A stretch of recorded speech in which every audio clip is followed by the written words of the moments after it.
नमस्कार, मी सुवर्णा जोशी. मुलुक महाराष्ट्र या बुलेटिनमध्ये आपल्या सगळ्यांचं स्वागत. सुरुवातच आपण अर्थातच महत्त्वाच्या घडामोडींनी करूया. पंढरपूरच्या बातम्यांनी आपण करूया. माऊलींच्या पादुकांचा ताफा सोलापूर जिल्ह्यात प्रवेश करताना बघायला मिळतोय. तुका म्हणे धावा आता पंढरी हाच विसावा या अभंगाच्या ओवीची सगळे विठ्ठल भक्त आता आठवण करत असणार आहेत. माऊलींच्या पादुकांचा ताफा आणि तुकोबारायांच्या पादुकांचा ताफा सोलापूर जिल्ह्यात प्रवेश करतोय. रस्त्याच्या दुतर्फा उभं राहून नागरिक पालखीचं दर्शन घेत आहेत. थेट जातोय आमचे प्रतिनिधी सिद्धार्थ गोदाम यांच्याकडे. सिद्धार्थ, काय वातावरण आता तुला बघायला मिळत आहे? सुवर्ण, आपण बघतोय की आता वाखरीला आहे मी आणि वाखरीला एक एक मानाच्या पालख्या येत आहेत. अत्यंत काटेकोर बंदोबस्तामध्ये येत आहे.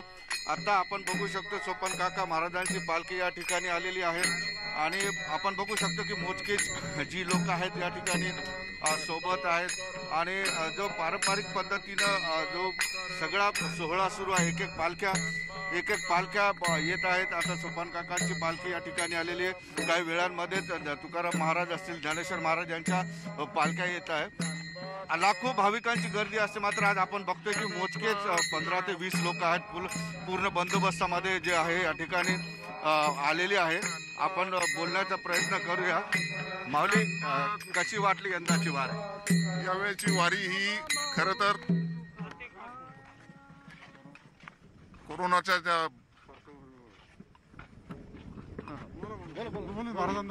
लाईव्ह आहे, बोला तुम्हाला काय यंदाची वारी कशी वेगळी वाटते? दरवर्षी कशी संख्या भरपूर असते. यावर्षी आपल्या जागतिक ही जी काय महामारी आहे कोरोनामुळे जरा काही थोडी बंधनं आलेली आहेत. पण बंधनं येऊन सुद्धा आता उत्तमपणे आमची जी काही वारी आत्ता झालेली आहे ही अत्यंत चांगल्या प्रकारे नेहमीप्रमाणे आणि अति उत्साहात झालेली आहे. किती वेळ लागला तुम्हाला यायला? साधारण आमचं प्रस्थान आमचं दुपारी 2 वाजता झालेलं आहे आणि 5 तास साधारण लागले आम्हाला इथे येईपर्यंत. सासवडवरून इथे येईपर्यंत 5 तास लागलेले आहेत. पण आधी नेहमी पारंपरिक वारी निघायची त्यावेळेस किती दिवस लागायचे? साधारण वर्षाच्या याच्याप्रमाणे 15 ते 16 दिवसाची ही वारी असायची एका वेळची. हां, एकंदरीत सुवर्ण, मी तुला दाखवण्याचा प्रयत्न करतो या ठिकाणी की पादुकांचं दर्शन सहसा लोकांना घेता येत नाही. मात्र आपण लाईव्ह मध्ये बघूया की या ठिकाणी कशा पद्धतीचे पालखीचं दर्शन आपण लोकांना देऊया. कॅमेरामॅनला विनंती करेल मी की बघा, आपण घर बसल्या सोपान काकांच्या पादुकांचं दर्शन या ठिकाणी लोकांना देतोय आणि एकंदरीतच पूर्णपणे पवित्र वातावरण आहे. एकंदरीत उत्साह तोच आहे. फक्त वारकरी जे आहेत मोठ्या प्रमाणात नाहीत, मात्र उत्साह वारी सुरू असते. सिद्धार्थ, जेव्हा 14-15 दिवस वारी सुरू असते, महाराष्ट्रभर तुकोबा माऊलींचा, ज्ञानोबा माऊलींचा गजर दुमदुमत असतो. आणि आज ही एक्सक्लुझिव्ह दृश्य न्यूज 18 लोकमतवर आपले प्रेक्षक बघतायत. काही मोजकीच लोक आज पंढरपुरात येणार आहेत कारण संचारबंदी पंढरपुरात आहे. तू त्यातला एक आहेस जो या पंढरपुरामध्ये दाखल होऊन विठोबाचं दर्शन घेणार आहेस. काय सांगशील? मुख्यमंत्र्यांचा ताफा सुद्धा किंवा मुख्यमंत्र्यांची गाडी पंढरपुरात पोहोचली, याविषयी काही कळतंय का?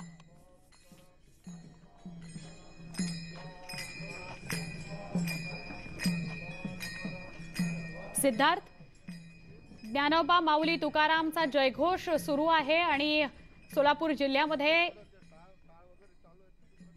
एक एक पादुका प्रवेश करता आहेत. तुकोबांची असेल, ज्ञानोबा माऊलींची पालखी असेल, सोपान काकांच्या पालखीनं वाखरीमधून पुढे पंढरपूरकडे प्रस्थान ठेवलेलं आहे. काही वेळामध्ये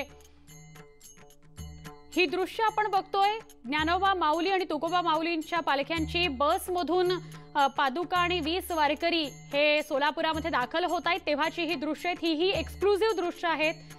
ज्ञानोबा माऊलींची पालखी आळंदीहून निघाली, तुकोबा रायांची पालखी देहूतून निघाली आणि या दोन्ही पालख्या सोलापुरामध्ये दाखल होतानाची दृश्य आहेत. रस्त्याच्या दुतर्फा लोकांनी सोशल डिस्टन्सिंग ठेवत, गर्दी करत या पालख्यांचं, या पादुकांचं स्वागत केलेलं आहे. पहिल्यांदाच महाराष्ट्र अशा प्रकारची वारी बघतोय. पालखी सोहळा पहिल्यांदाच महाराष्ट्र असा बघतोय. कोरोनामुळे अत्यंत कमी वारकऱ्यांच्या उपस्थितीत आषाढी साजरी करावी लागतीये. आमचे प्रतिनिधी सिद्धार्थ गोदाम आपल्या सोबत आहेत. सिद्धार्थ, पहिल्यांदाच असं घडतंय, पहिल्यांदाच अशी वारी सगळे वारकरी बघतायत. काय सांगशील, मुख्यमंत्र्यांचा ताफा किंवा मुख्यमंत्र्यांची गाडी पंढरपुरात दाखल झाली आहे का? पंढरपुरात संचारबंदी सुद्धा आहे, काय चित्र? निश्चितच आता एक एक पालख्या ज्या आहेत या ठिकाणी येतात. आपण आता सोपान काकांची पालखी बघितलेली, आता या ठिकाणी आपण बघू शकतो संत एकनाथ महाराजांची पालखी आहे आणि त्या ठिकाणी जे आहे वारकरी तल्लीन होऊन बघू शकतो आपण. टाळ मृदंग असेल, विनाकरी असेल, हे सगळे या ठिकाणी जे आहे एक आनंद व्यक्त करतात. हे काही मान्य आहे की लोक फार कमी आहेत, काही मोजके लोक आहेत पालखीसोबत, मात्र उत्साहात लोक आहेत. आणि या ठिकाणी आपण बघतो एकनाथ महाराजांच्या पालखीचा हे आहे निळबरा पालखी बाजूला आलेली आहे. रुक्मिणी संस्थांची पालखी या ठिकाणी आलेली आहे आणि वातावरण अगदी तुम्ही बघू शकता असं आहे की एक एक पालख्या जी आहेत रांगोळ्या त्या ठिकाणी घाललेल्या आहेत. आता आपण बघूया सोपान काकाच्या पालखीचं या ठिकाणी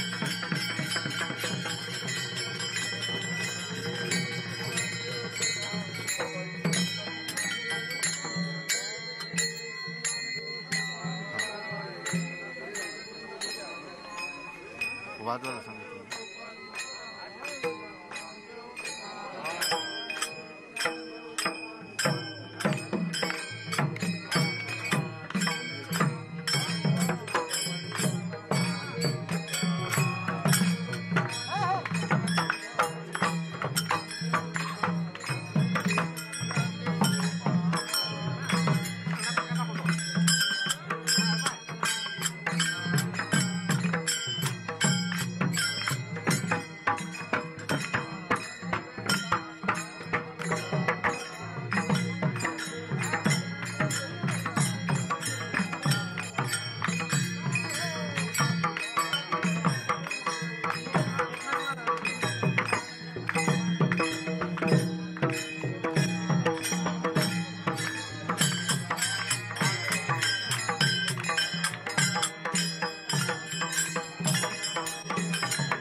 काही वेळामध्ये मुख्यमंत्री सुद्धा पंढरपुरामध्ये दाखल होतील. त्यांच्या हस्ते महापूजा सुद्धा केली जाणार आहे. ते सपत्नीक पंढरपुरात पोहोचतील.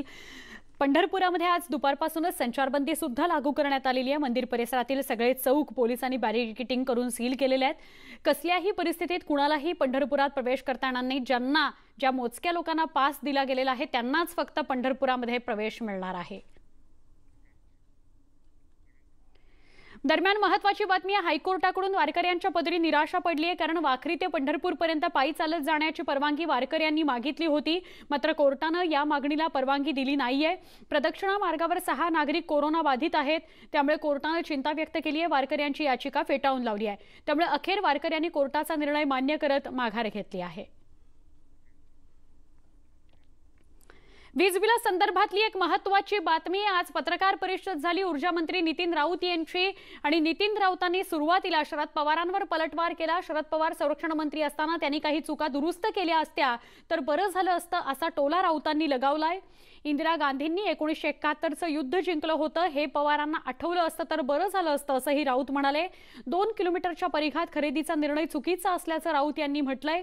त्यामुळे सरकारमधील आंतरविरोध पुन्हा एकदा चव्हाट्यावर आला आहे.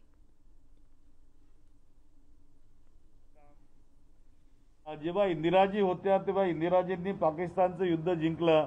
त्यानंतर इंदिराजींनी बांगलादेश वेगळा केला. त्याविषयी जर त्या बोलले असते तर बरं वाटलं असतं. स्वतः पवारसाहेब काँग्रेसच्या सरकारमध्ये संरक्षण मंत्री होते आणि त्यामुळं त्यांना त्या सगळ्या गोष्टी बाबी माहिती आहेत. आणि जर काँग्रेसकडून त्या काळात जर चूक झाली होती तर ती चूक त्यावेळेला दुरुस्त केली असती स्वतः संरक्षण मंत्री राहताना, तर मला असं वाटतं की खूप चांगलं झालं असतं.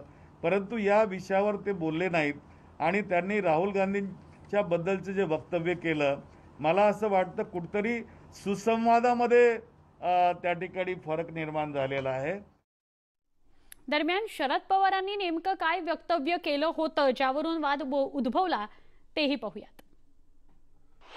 काही भाग भरपूर ही गोष्ट आहे, पण त्याच्यावर दुसरी गोष्ट अशी आपण विसरू शकत नाही की चीनच्या युद्धाच्या नंतर 62 जवळपास 45,000 किलोमीटरची आपली भूमी चीनने ताबा घेतलेली असेल, ती अजून काही सुटलेली नाही.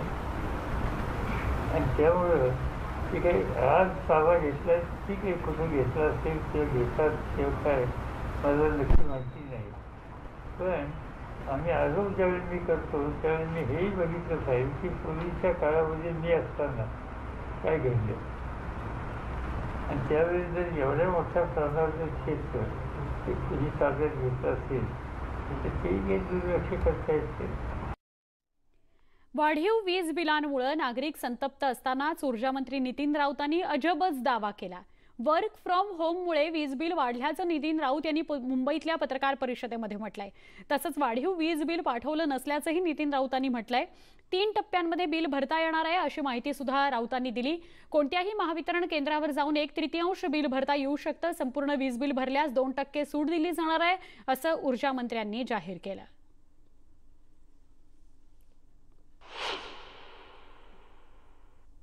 माहे-जून 2020 मध्ये देयकाची रक्कम जास्त दिसण्याचे कारण म्हणजे लॉकडाऊन काळात एप्रिल व मे महिना यात आलेली सरासरी देयके ही कमी सरासरी युनिटने डिसेंबर, जानेवारी व फेब्रुवारी हिवाळ्यातील वीज वापरावर दिलेली आहेत.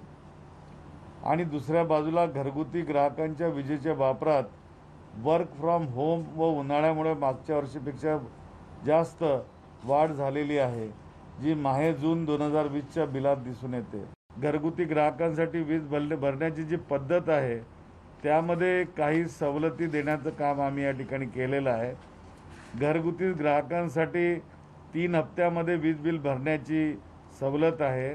महावितरणच्या कार्यालयात जाण्याची ग्राहकांना कोणतीही गरज नाही.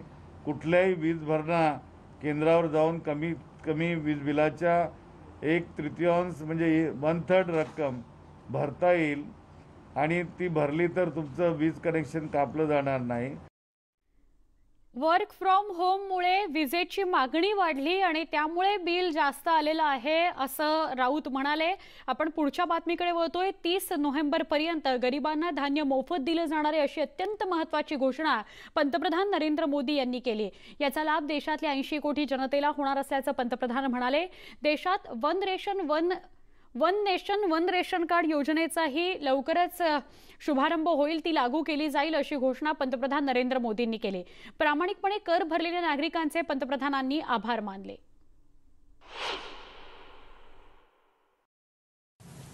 बीते 3 महीनों में 20 करोड़ गरीब परिवारों के जनधन खातों में सीधे 31,000 करोड़ रुपया जमा करवाए गए हैं. इस दौरान 9 करोड़ से अधिक किसानों के बैंक खातों में 18,000 करोड़ रुपए जमा हुए हैं. कि जब से देश में अनलॉक 1 हुआ है, व्यक्तिगत और सामाजिक व्यवहार में लापरवाही जरा बढ़ती ही चली जा रही है. कंटेनमेंट जोन्स, उस पर तो हमें बहुत ध्यान देना होगा. जो भी लोग नियमों का पालन नहीं कर रहे हैं, हमें उन्हें टोकना होगा, रोकना होगा और समझाना भी होगा.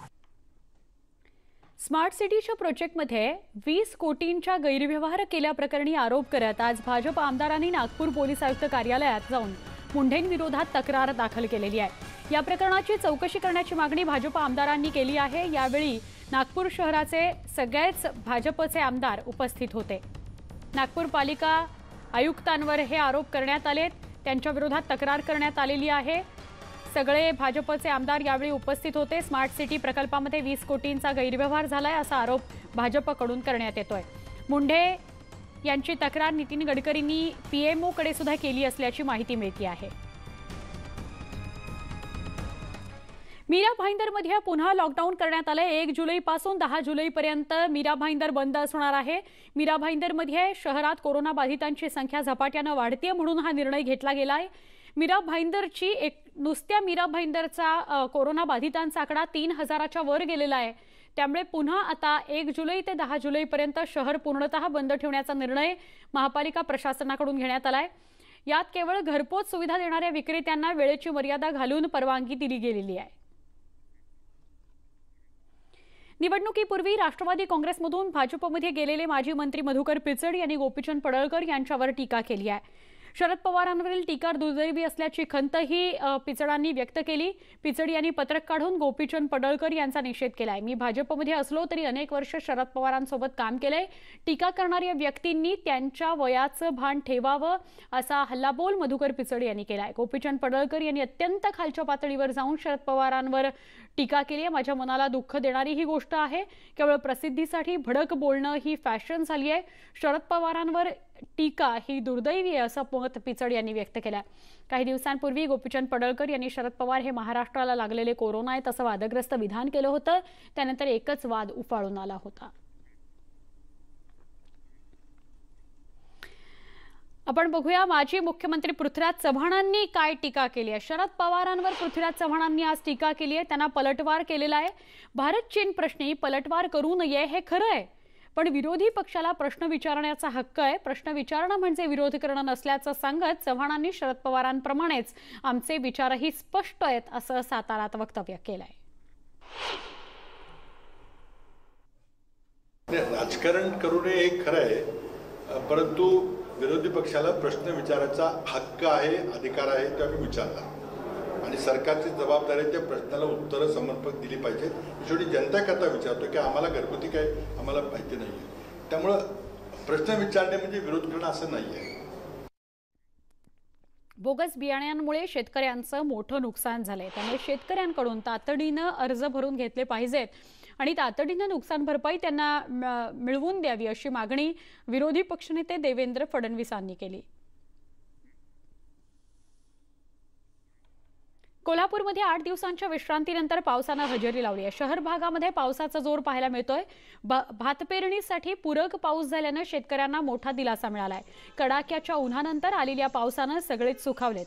चंदगड, पन्हाळा, नेसरी या भागात पावसानं दमदार हजेरी लावली आहे। त्यामुळे शेतीची खोळंबलेली कामं पूर्ण होणार आहेत।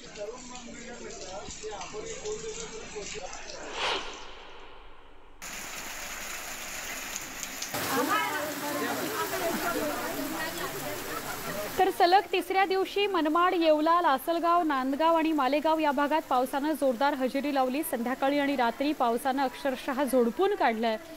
येवल्याच्या राजापूरसह इतर काही भागात मुसळधार पाऊस झाला, त्यामुळे शेतात पाणी तुंबलं होतं। नदी, नाले, ओढे दुथडी भरून वाहू लागले। सलग पाऊस होत असल्यानं तळ गाठलेल्या विहिरींना देखील पाणी उतरू लागलं, त्यामुळे बळीराजा सुखावलेला।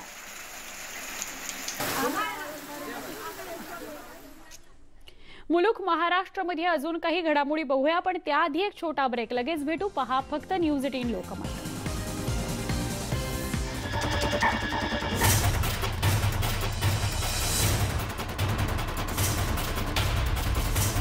जिल्ह्यातून बातमी। धुळे जिल्ह्यामध्ये 58 कोरोना रुग्ण आढळून आलेत। जिल्ह्यातील एकूण कोरोना रुग्णांची संख्या त्यामुळे 1131 वर गेली आहे। जिल्ह्यात गेल्या 4 दिवसात धुळे आणि शिरपूर शहरात कोरोना रुग्णांच्या संख्येत मोठी वाढ झाली आहे। जिल्ह्यात आतापर्यंत 57 रुग्णांचा कोरोनानं मृत्यूही झालाय। दिलासा देणारी त्यातल्या त्यात बाब म्हणजे जिल्ह्यात 100 कोरोनाग्रस्त रुग्णांनी कोरोनावर मातही केली आहे। कोरोनातून बरं झाल्यानं त्यांना रुग्णालयातून निरोप देण्यासाठी खूप चांगलं वातावरण बघायला मिळालं। विजय मिळवणाऱ्या रुग्णांची संख्या आता 606 झाली आहे। जिल्ह्यातील 410 कोरोनाग्रस्त रुग्णांवर सध्या उपचार सुरू आहेत।